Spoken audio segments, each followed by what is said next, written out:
بسم اللہ الرحمن الرحیم۔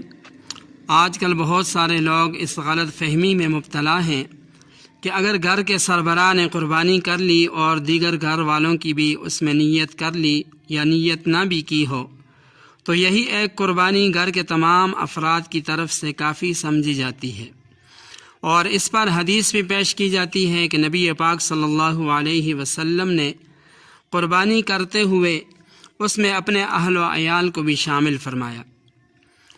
تو یاد رکھیں کہ یہ سری غلطی ہے۔ احناف سمیت متعدد ائمہ کرام کا مذہب یہ ہے کہ جس شخص پر قربانی واجب ہوتی ہے وہ اس کی اپنی ذاتی ملکیت کی وجہ سے واجب ہوتی ہے۔ میاں بیوی، والدین، اولاد، بہن بھائیوں میں سے ہر ایک کی الگ الگ ذاتی ملکیت کا قربانی کے نصاب کے اندر حساب لگایا جائے گا۔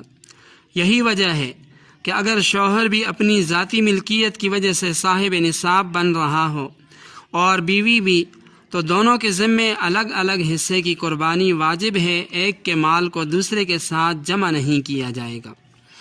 یہی حکم گھر کے دیگر افراد کا بھی ہے، لہٰذا جو اپنی ملکیت کے حساب سے صاحب نصاب بن رہا ہوگا اس پر قربانی واجب ہوگی، اور جو اپنی ملکیت کے حساب سے صاحب نصاب نہیں بن رہا تو اس پر قربانی بھی واجب نہیں۔ یاد رکھیں، گھر کا سربراہ اپنی ذاتی قربانی میں گھر کے دیگر افراد کو بھی شریک کرنا چاہے تو اس کی دو صورتیں ہیں۔ ایک تو یہ ہے کہ قربانی تو گھر کے سربراہ ہی کی طرف سے ہو، البتہ ثواب میں گھر والوں کو شریک کیا جائے، تو یہ صورت جائز ہے، اور نبی پاک صلی اللہ علیہ وسلم کا گھر والوں کو قربانی میں شریک کرنے کا یہی مطلب ہے۔ دوسری صورت یہ ہے کہ گھر کا سربراہ گھر والوں کو اپنی واجب قربانی میں شریک کرنا چاہے کہ گھر کے باقی افراد کی طرف سے بھی وہی قربانی ادا ہو جائے، تو یہ جائز نہیں۔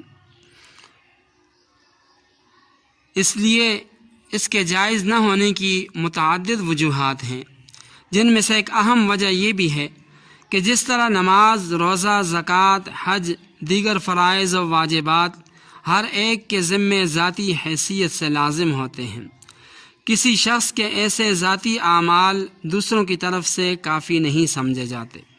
مثلا جس طرح بیٹے کی نماز والد کے لیے کافی نہیں، والد کی نماز بیٹے کے لیے کافی نہیں، بلکہ بیٹے پر الگ نماز فرض ہے اور باپ پر الگ نماز فرض ہے۔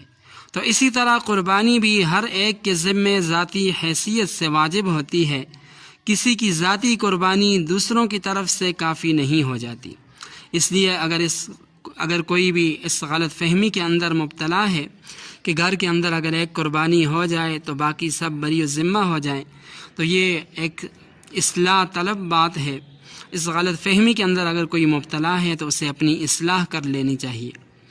تمام سننے والوں سے گزارش ہے کہ چینل کو ضرور سبسکرائب کریں، ویڈیو کو لائک اور شیئر کیجیے۔